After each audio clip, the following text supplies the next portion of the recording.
vamos a hablar con Juan Luis Delgado, que es ganadero, que es presidente de Asaja Salamanca. Si hay un sitio de ganadería clásico de siempre, no solo ganadería de Bravo, es Salamanca, con la dehesa, que como bien ha explicado Miguel del Pino, es una de las grandes construcciones naturales del hombre. La dehesa es un modelo de cómo garantizar un paisaje que al mismo tiempo sea útil para el hombre. La dehesa no existía, la dehesa la ha creado el humano. Y es una virguería, es una maravilla de equilibrio entre lo animal, lo natural, lo que se siembra, etcétera. Claro, dile esto a Fanny Les Gallines, que, en fin. Don Juan José Delgado, muy buenos días. Muy buenos días, Federico. Juan Luis Delgado. Juan buenos Luis, días, Federico. Pues no, me ponen Juan José, esto es alguien que quiere mi... Esto es Yolanda. Juan Luis Delgado, esto es Yolanda, que desde que ha ido al más allá, ha ido allí a otros planetas, pues entonces hace cosas muy feas. Bueno, y tenemos también con nosotros a Juan José Badiola, que es veterinario, que es investigador español. No, sí, no. Bueno, luego hablaremos. Sí, ahora sí. Señor Badiola, muy buenos días. Hola, muy buenos días, Federico. ¿Qué tal estamos? Lo primero, vamos a tratar de tranquilizar. ¿Este virus afecta a los seres humanos? ¿Cuál es la relación que hay que tener con él? Nada, en absoluto. Este es un virus que no afecta, no ataca a la especie humana. En ese aspecto no hay que tener ningún cuidado. Bueno, la primera cuestión, entonces, don Juan Luis Delgado. Usted tiene animales infectados. ¿Cómo ha sido esto? ¿Por qué la Unión Europea estaba libre, digamos, de esta peste, plaga, enfermedad, como se le quiera llamar, y cómo ha entrado de golpe? Porque antes hemos contado, las primeras noticias viene de Cerdeña. Hay que decir que en Cerdeña prácticamente lo legal es un recuerdo literario, o sea, bueno, aquello es, en fin. Pero ¿cómo ha llegado a Europa y cómo concretamente ha llegado a España? Sí, bueno, muy buenos días, profesor, también. Pues es algo que no nos explicamos los ganaderos. No nos explicamos los ganaderos como una enfermedad que se supone que lleva circulando durante mucho tiempo en países vecinos. Ahora de repente atraviesa todo el país y ya está entrando en España sin más ni más, porque por lo del cambio climático y las chorradas que nos cuentan la mayor parte de las veces, hombre, la temperatura los años pasados han tenido otra temperatura similar como la que hemos tenido ahora para que circulasen los mosquitos. Entonces no lo entendemos y sobre todo no entendemos cómo las administraciones, con los equipos veterinarios, con profesionales tan buenos como el profesor que ahora está en el estudio, pues no han tenido la previsión de que esto pudiese pasar. Y ha quedado a espaldas de los ganaderos el intervenir a la hora de intentar salvar su cabaña ganadera sin saber cómo, con la experiencia que debería haber de otros países que tienen esta misma enfermedad. Bueno, y esto se debe a la desatención, a que realmente hay un clima de que todo lo que sea agrícola y ganadero es malo, y que aquí lo bueno es volver a la selva, ese programa estúpido de recuperar la naturaleza, pero si la naturaleza la ha creado el hombre. Si hay un sitio donde eso se ve es en Salamanca. ¿O qué creen? ¿Que la naturaleza creó Salamanca con dehesas y tal? Pero estamos en manos de cretinos y de malvados, pero han sabido crear un clima en el que el que quiere ganarse la vida con sus animales, sembrando, etcétera, como toda la vida se ha hecho en el campo, parece que está cometiendo un delito. Y si le viene una desgracia, parece que se lo ha ganado, ¿no?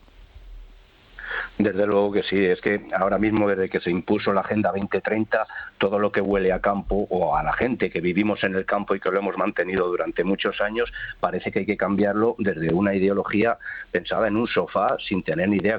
Hablas muy bien de la dehesa salmantina. Qué mejor ejemplo de sostenibilidad de producir en el campo a base de los animales vivir libremente, y se lo están cargando, y más con estas políticas. Has hecho antes referencia cuando hablabas de la caza. No es de recibo que en Castilla y León en los últimos 7 años haya matado el lobo a 30.000 ganados, bovinos y ovinos principalmente. Hombre, eso es lo que queremos, desde luego que desde los estamentos políticos parece ser que sí, pero en este caso, y permíteme que me avance un poco más, el problema de esta enfermedad es que nos han pillado al sector agrícola y ganadero, y sobre todo en Castilla y León, en una guerra política. Aquí estamos entre tres partidos políticos, PP, Vox y el Gobierno Nacional de España del PSOE, y cada uno intenta ver quién le puede echar más la culpa al otro partido, y a los que han pillado en medio son los ganaderos, y ahí está desatención que hemos tenido y esa que estamos sufriendo y viviendo, porque cuando nos dirigimos a una parte del gobierno nos dicen que es competencia del otro, si nos dirigimos al otro dicen que es competencia del de más allá, y al final los ganaderos desentendidos sin saber qué hacer, buscándonos la vida, porque entre otras cosas también tenemos muchísimos veterinarios, pero la mayoría son en la administración y a pie de campo cada vez hay menos. Haciendo la clínica están desbordados también, no saben qué hacer, porque la inmensa mayoría, 3 de cada 4 ganaderos que tenemos están en las administraciones y no están haciendo clínica a pie de campo. Y eso es lo que no puede ser, esa carga burocrática. Al final lo que están consiguiendo es eso, lo que ellos quieren realmente, acabar con el sector primario en este caso. Bueno, esto ha pasado en la policía, cuando la mitad de la policía está haciendo folios en lugar de perseguir delincuentes, por supuesto la delincuencia prospera y la policía, pues es que la mandan a hacer informes, si es que es más importante hacer un informe que no cumplir con su obligación. Pero, señor Badiola, esta cuestión de no siendo privativa de los veterinarios, es decir, quitarlos del lugar para el que hicieron sus oposiciones, sus estudios. Los veterinarios españoles tienen muy buena formación, como los médicos en general en España tienen muy buena formación, pero da la impresión de que les van apartando de su lugar natural. Su lugar natural es el campo, no es una oficina. ¿Cuándo empezó esto y qué se puede hacer para revertirlo? Bueno, esto, Federico, viene de atrás. Es decir, que realmente el proceso de funcionalización de la profesión veterinaria, bueno, primero ya es verdad que antes existía en los años 50, 60, pero hoy la tendencia, como se está comentando, es eso, es que bueno, que mucha gente, muchos veterinarios que les gustaría estar en el campo, pues no lo están. ¿Por qué? Pues quizá porque es más atractivo o porque, en fin, hay una situación aparentemente mejor cuando estás en una oficina. Pero yo, desde luego, para mí, yo he sido presidente, como Federico, de la Organización Profesional Veterinaria Española. Y yo siempre he defendido que lo fundamental es que los veterinarios estén donde tienen que estar, que es donde están los animales, en el campo, claro, o en las ciudades atendiendo a las mascotas. Y lo de, hombre, tiene que haber un número de funcionarios, pues sí, de acuerdo, un número determinado tiene que haber, eso es importante, pero no más de lo debido. Hay un problema añadido y es que Bruselas no deja de promover iniciativas, directivas que se acumulan, algunas son contradictorias, todas son de orden burocrático, todas se hacen en el norte de Europa, cuya ganadería, agricultura, etcétera, no tiene nada que ver con el mundo mediterráneo. Ya me contarán que sabe un sueco, que sabe un danés, incluso un alemán, de lo que es la agricultura en Italia, en España, en Grecia o en el sur de Francia. También en Francia, que tiene una gran tradición veterinaria, van por el mismo camino. Es decir, al final todos son burócratas en París que no han visto una vaca más que en la familia Bellier, porque está muy bien, hacen esas películas francesas, un fin de semana, ganadero y tal, pero luego no, por supuesto no saben ni lo que es una granja, ni cómo es hacer cuentas para llegar a fin de mes. Pero el gran problema, ¿cómo se revierte esto, señor Badiola? Vamos a ver, no es fácil, Federico, no es fácil. Yo, eso que acaba de comentar es cierto, lo he vivido. Yo fui miembro del Comité Científico Veterinario en la Unión Europea, en la Comisión Europea, 12 años, os estoy hablando ya de prácticamente desde que entramos en la Unión Europea. Y yo recuerdo que, a pesar de que lo que hacíamos era asesorar a la Comisión Europea en materias de enfermedades animales, de sanidad animal, pero yo me daba cuenta que ahí lo que primaba los intereses de la gente, como usted ha dicho, del norte, de los países del norte, que poco o nada tenían que ver con la realidad de lo que ocurre en los países mediterráneos, por ejemplo, ¿no? Y eso, pues bueno, pues poco a poco se ha ido modulando, pero todavía hay esa tendencia a ocuparse fundamentalmente de los problemas que ocurren en el norte, que son muy distintos o no son exactamente iguales a los que ocurren en el sur. Hombre, ¿qué se puede hacer? Digo, pues claro, esto es complicado porque todo ese entramado administrativo que hay en la Unión Europea no es fácil de desmontar. Y tiene que haber un mínimo, claro que sí, es que porque ahora mismo somos 27 países, cada uno es de una manera un poco diferente al otro, las ganaderías y las agriculturas no son exactamente las mismas, Pero bueno, yo creo que lo que hay que hacer es respetar las identidades de cada uno de los países o de cada una de las zonas. Por ejemplo, en esta enfermedad, bueno, esto es un problema que, como ya se ha dicho, está en los países mediterráneos. A mí me parece que ya la Unión Europea tiene que haberse movido para dar solución a un problema que efectivamente están sufriendo gravemente nuestros ganaderos. Y aunque es verdad que esta enfermedad produce pocas muertes, pero bueno, hay algunos ganaderos que tienen bastante más de lo que se puede esperar, pero es que los animales quedan muy dañados. Claro. Yo, hombre, creo que estos ganaderos deberían recibir una ayuda de lo antes posible, porque si eso se une a este año tan malo que ha sido, de una sequía tremenda, donde los alimentos para los animales se han encarecido de una manera enorme, pues ¿qué vamos a hacer con nuestros ganaderos? Es que muchos se van a retirar, ese es el problema, y el que se retira ya no vuelve. Bueno, esa es una gran cuestión que se está viendo en todos los pueblos. Yo contaba el otro día cómo en mi pueblo se ha cerrado una ganadería, mejor dicho, se ha cerrado una carnicería, de un matadero, digamos, de una familia, los Ortega, que eran extraordinarios, que eran 11 personas trabajando, 11 familias, y que abastecían como a 20 pueblos de la zona. Y cerraron porque no era rentable y luego porque en esos sitios no queda nadie. Esa gente tiene hijos y están en pueblos de 40 habitantes y entonces, claro, llega el invierno, que el invierno en Teruel sigue llegando, el cambio climático, que vayan a Teruel a ver cómo está el cambio climático. Está exactamente igual que toda la vida. Después del Pilar empieza a nevar y por ahí no aparece nadie. De vez en cuando un hippie de Zaragoza, que normalmente en Navidad se vuelve con una pulmonía a Zaragoza y ya no vuelve más. Eso es todo lo que hay. Pero claro, al despoblarse, pues se pierde no ya el negocio de la ganadería, sino la supervivencia de la gente con sus familias, que tiene que vivir en un sitio donde se pueda mantener. Si no puedes llevar al niño a la escuela, ni al abuelo al asilo, no hay servicio, pues evidentemente la gente se va. Se está despoblando ahora a más velocidad que hace 20 años, lo cual es terrible. Pero vamos a lo concreto. Señor Delgado, a ver, primero, ¿qué es lo que le pasa a usted como a otros ganaderos y qué es lo que pedirían a las autoridades? ¿Qué ayudas necesitan? Bueno, primero, los datos que ha estado recogiendo la Administración durante todo el tiempo pues son medias verdades. Cuando has comentado al principio de que si se habían declarado, no sé, hablaba de 23 focos nuevos, eso es de risa. Cuando lo vimos a pie de campo, yo soy ganadero, como bien has dicho antes, y tengo varios lotes, varias explotaciones, y en todas tengo enfermos y prácticamente muertes en todas. Igual que lo de la mortalidad que están contando, que es muy poca la mortalidad. Claro que es muy poca la mortalidad. Ahora mismo en Salamanca estará en torno a un 3% seguramente. Hablamos con la cabaña de Salamanca, que son 615.000 cabezas de bovino las que hay en Salamanca, y a día de hoy habrá más que se habrán muerto más de 3.000 y bastantes que están a punto de morir hoy mismo y mañana y tal. Esos son más de 6 millones de euros, perdón.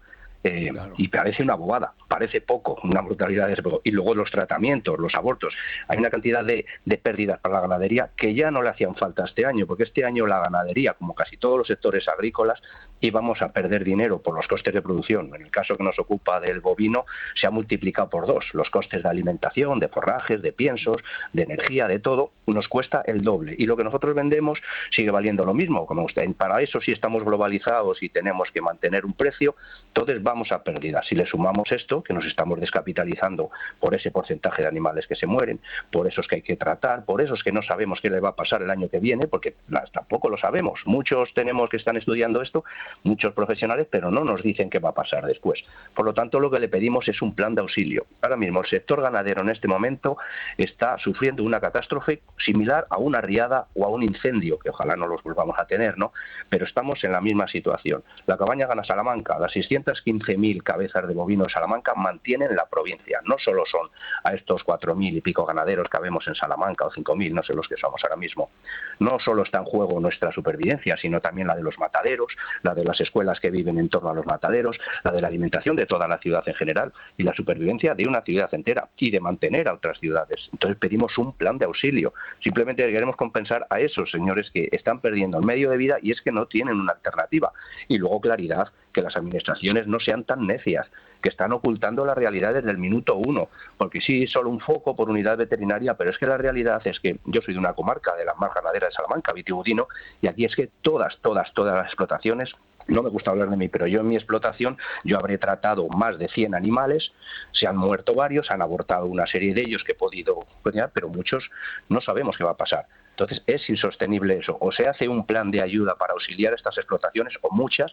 Por la parte que me toca como presidente de Asaja, estoy recibiendo llamadas de socios míos que tienen su cabaña ganadera y directamente van a cerrar, porque es que no pueden. Cada día le está suponiendo un dinero que no tienen y están viendo que lo que van a tener después, porque claro, si tú lo ves, tienes a la vista que vas a recoger frutos, a poder vender animales, pero es que no, porque no paren los animales, se están quedando los machos estériles, se están muriendo. Los machos, los sementales, son lo más caro de una explotación de bovino, lo que más cuesta, claro, y son los que más se está afectando. A una explotación se le están muriendo prácticamente los sementales, el 50% de los sementales.